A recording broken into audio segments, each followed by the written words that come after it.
Praise the Lord. பிரியமானவர்களே, இந்த வாயிலாக உங்களை சந்திப்பதில் மிகுந்த மகிழ்ச்சி அடைகிறேன். உயிர்த்தெழுந்த தேவனுடைய வல்லமை நம்முடைய வாழ்க்கையில் எவ்வாறு கிரியை செய்கிறது என்பதை குறித்து நாம் இன்று தியானிப்போம். இன்றைய தியானத்துக்காக நாம் தெரிந்து கொண்ட வேத பகுதி லூக்கா 24வது அதிகாரம் 5வது வசனம். அந்த ஸ்திரீகள் பயப்பட்டு தலை கவிழ்ந்து தரையை நோக்கி நிற்கையில் அந்த 2 பேரும் அவர்களை நோக்கி, உயிரோடு இருக்கிறவரை நீங்கள் மரித்தோரிடத்தில் தேடுகிறது என்ன? அவர் இங்கே இல்லை, அவர் உயிர்த்தெழுந்தார்.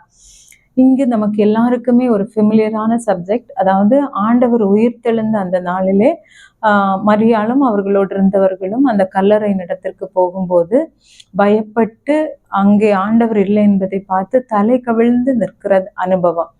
தலை கவிழ்ந்து நிற்கிற அனுபவத்துல அவங்க அப்படி இருக்கும்போது அங்கே தூதன் வந்து அவர்களுக்கு ஒரு நற்செய்தியை அறிவிக்கிறார். அந்த நற்செய்தி தேவன் உயிர்த்தெழுந்த நற்செய்தி. அவர்கள் எல்லாவற்றையும் மறந்து விட்டாங்க. ஆண்டவர் அவர்களோடு உயிரோடு இருக்கும்போது சொல்லி நான் உயிர்த்தெழுவேன் என்று சொன்ன எல்லாவற்றையும் மறந்து அந்த துக்கம் அவர்களை ஆட்கொண்டதினாலே, நெருக்கி விட்டதினாலே, அந்த ஒரு நெருக்கமான சூழ்நிலையிலே தலை கவிழ்ந்து நிற்கிற அனுபவம். அந்த நேரத்திலே அந்த தூதன் வருகிறார்.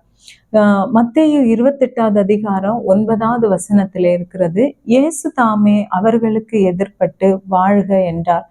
இதே சிச்சுவேஷன் தான் அங்க நிற்கும் போது ஆண்டவரே அவர்களுக்கு எதிர்பட்டு வாழ்க என்று சொல்லுகிறார். அப்போது அவர்கள் அவருடைய பாதத்தை பணிந்து கொண்டு அவரை வணங்குகிறார்கள். பிரியமானவர்களே, இன்றைக்கு நம்மளுடைய சூழ்நிலை ஒருவேளை எல்லா காரியங்களும் முடிந்தது போல எந்த நம்பிக்கையுமே இல்லாமல் இருக்கலாம். நாம் எல்லா காரியங்களையும் நம்பி இருந்து எல்லாமே இழந்திருக்கலாம். அந்த ஸ்திரீகள் அந்த இடத்திலே இயேசுவின் சரீரத்தை நோக்கி போனார்கள். அட்லீஸ்ட் அவங்களுக்கு அதுவாச்சும் ஒரு ஆறுதலாய் அந்த நேரத்துல இருந்திருக்கலாம். ஒரு கடைசி நம்பிக்கை கூட அவர்களுக்கு இல்லாத நேரத்திலே அவர்கள் தலை கவிழ்ந்து நிற்கும் போது இயேசு அங்கு வருகிறார். அவர்களுக்கு எதிர்பட்டு வாழ்க என்று சொல்லுகிறார். நிச்சயமாக இன்றைக்கு நாம் போய்கொண்டிருக்கிற ஒவ்வொரு சூழ்நிலைகள் ஒருவேளை முடிந்து அதற்கப்புறம் எந்த நம்பிக்கையுமே இல்லை, செத்த அனுபவம் கூட இல்லை என்று சொல்லுகிற, எந்த 0 லெவல் கூட இல்லை என்று சொல்லுகிற அளவுக்கு வந்தாலும் நம்மை படைத்த தேவன் நம்மளுடைய சூழ்நிலைகளை அறிகிறார். அந்த இடத்திலே தேவன் அவர்களை விட்டுவிடவே இல்லை. அந்த இடத்திலே வந்து அவர்களை வாழ்த்துகிறார். இன்றைக்கு நிச்சயம் நாம் அப்படி இருப்போம் என்றாலும் உயிர்த்தெழுந்த அவருடைய வல்லமையை நாம் விசுவாசிப்போம். நிச்சயம் நம்மை தேவன் பலப்படுத்துவார், நம்முடைய சூழ்நிலைகளை மாற்றுவார்.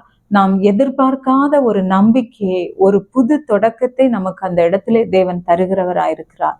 இன்னொரு சம்பவம் யோவான் 20வது அதிகாரம் 19-20 வசனங்கள். வாரத்தின் முதல் நாளாகிய அன்றைய தினம் சாயங்கால வேளையிலே சீஷர்கள் கூடியிருந்த இடத்தில் யூதர்களுக்கு பயந்ததினால் கதவுகள் பூட்டி இருக்கையில் இயேசு வந்து நடுவே நின்று, உங்களுக்கு சமாதானம் என்றார். அவர் இப்படி சொல்லி தம்முடைய கைகளையும் விலாவையும் அவர்களுக்கு காண்பித்தார். சீஷர்கள் கர்த்தரை கண்டு சந்தோஷப்பட்டார்கள்.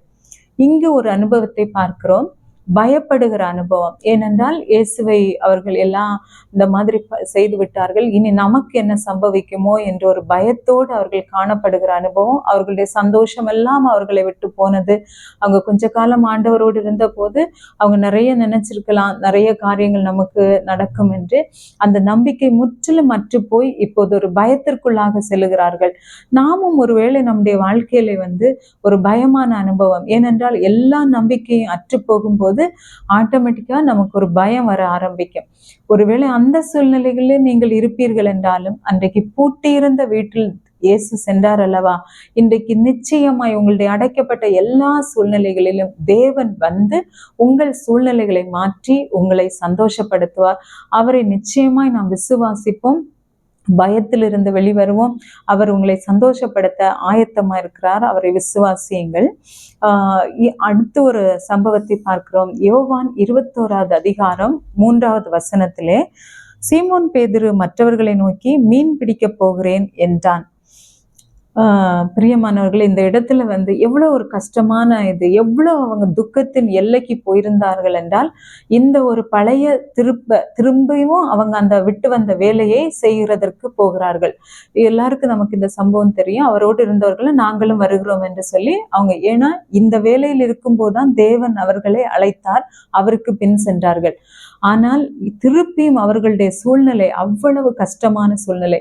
ஆனால் இயேசு அவர்களை வெறுக்கவே இல்லை. ஏன்னா என்னை விட்டுட்டு இவங்க போயிட்டாங்க அப்படி அவர்களை நியாயம் தீர்க்கவும் இல்லை. அந்த சூழ்நிலையில் அவர் இறங்கி வருகிறார். எப்படி என்றால், எப்படி அவர்களை முதலாவது அழைத்தாரோ அதே போல அவங்களுக்கு மீன் எதுவும் கிடைக்கல. அப்போ அவங்க திருப்பி மீன் அந்த வலை கிளியத்தக்க கிடைக்கும் போது அவர் இயேசு என்று அவருக்கு அன்பா இருந்த சீசன் அந்த இடத்துல உணர்கிறார்.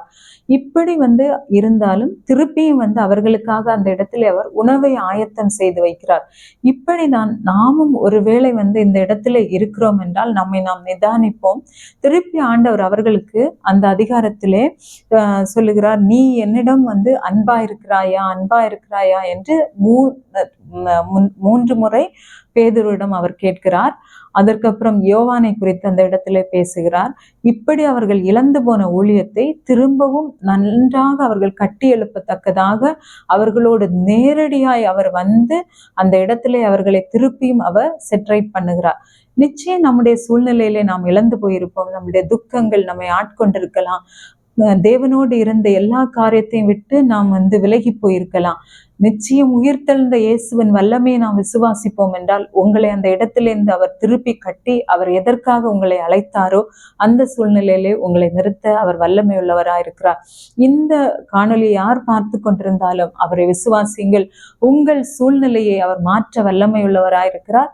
உயிர்த்தெழுந்த அவருடைய வல்லமை நம்மை ஆட்கொள்ளட்டும். நாம் இதற்காக தேவனிடம் மன்றாடுவோமா?